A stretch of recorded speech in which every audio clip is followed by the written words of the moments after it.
kingdoms system of classification. In the previous video, we spoke about who proposed this.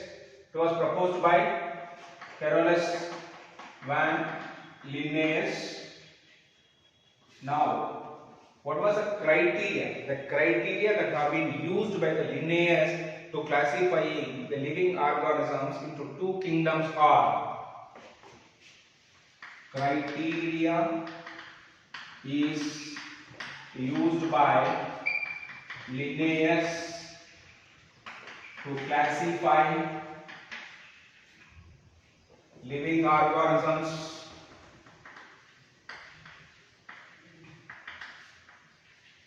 into two kingdoms. Let's see that what was the criteria used by Linnaeus.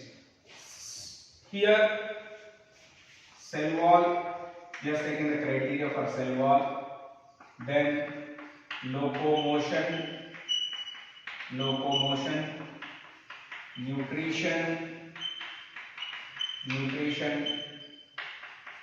respond to stimuli,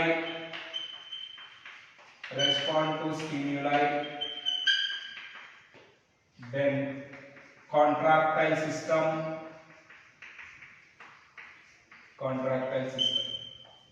So let us see that whatever are the groups, whatever are that plant and animals has been divided. Let us see that.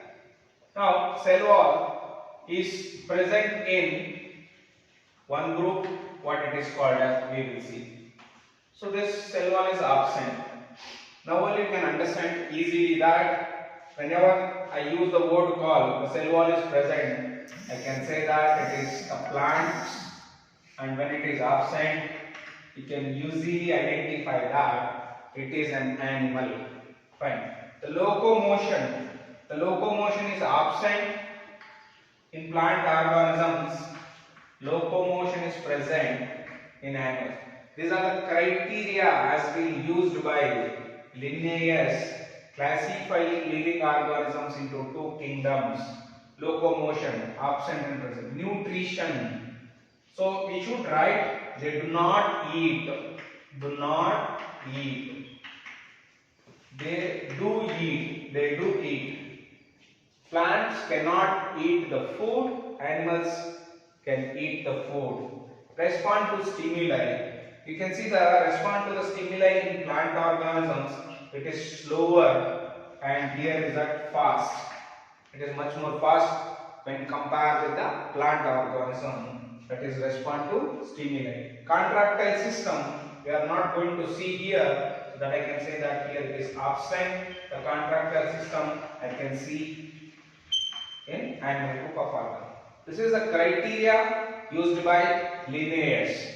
Now let's see that some of the examples are organisms. I can say that what kind of the organisms, by taking these criteria, it has been included in the plant organisms and in animal organisms. The organisms which includes bacteria,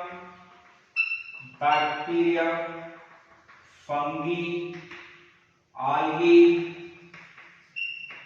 bryophytes,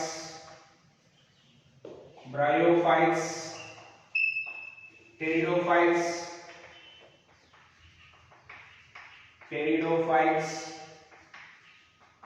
gymnosperms, and angiosperms.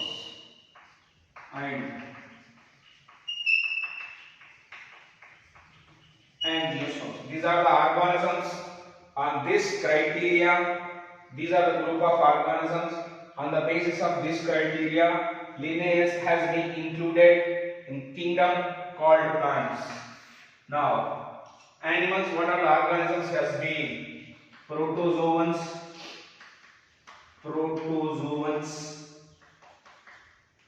invertebrates,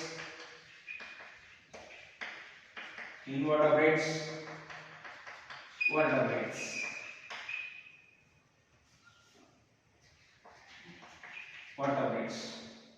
So this is how that. Clear? Now The criteria used by Linnaeus to classify the living organisms is into two kingdoms. This is the criteria. This is the criteria. He has taken the presence of cell wall or absence of cell wall, the presence of locomotion or absence of locomotion, the type of nutrition, and then how they are going to be respond to stimuli, and the contractile system, whether such group of organisms are having or not having, and what group of organisms has been included in the plant kingdom by taking this as a criteria, and the group of organisms has been included in the kingdom animals or animalia are by having this criteria. Now let's see the drawbacks of this two kingdom system of classification. Drawbacks. I hope you're clear about it.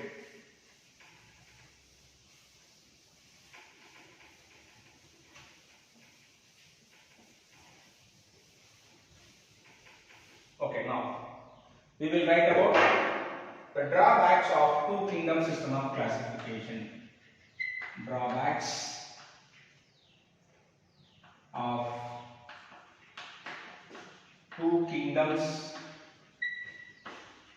system of classification.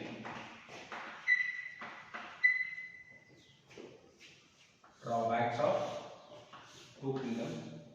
The very first point is that this system of classification does not distinguish between prokaryotes and eukaryotes.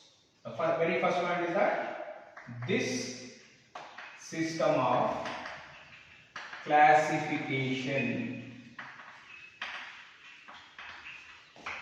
does not distinguish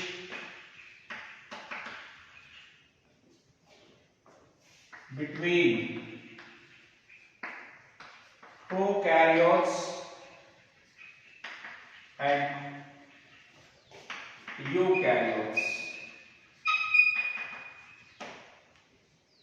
That is one thing. They were unable to, this system of classification was not able to differentiate what are prokaryotes, what are eukaryotes. The second point here is that, and these two system of classification, both the kingdoms are having both the type of organisms called unicellular and multicellular organisms. Two kingdoms has both unicellular and multicellular organisms. Multicellular organisms. Third, fungi. Fungi is different from plant organisms by having the chitin cell wall, and having glycogen as a food reserve. That is the third point. Fungi is different from plants by having chitin cell wall. It is very, very important. Chitin cell wall, because plant organisms are having cellulosic cell wall, that everyone knows it. And glycogen as food reserve. This is another point. Why I said this is that initially fungi also included in the plant kingdom, right? So the drawbacks were that as it is included in plant kingdom, but still it is having some difference with the plant organisms by having the chitin wall and then glycogen as a food reserve. And one more important point to be added here is that fungi are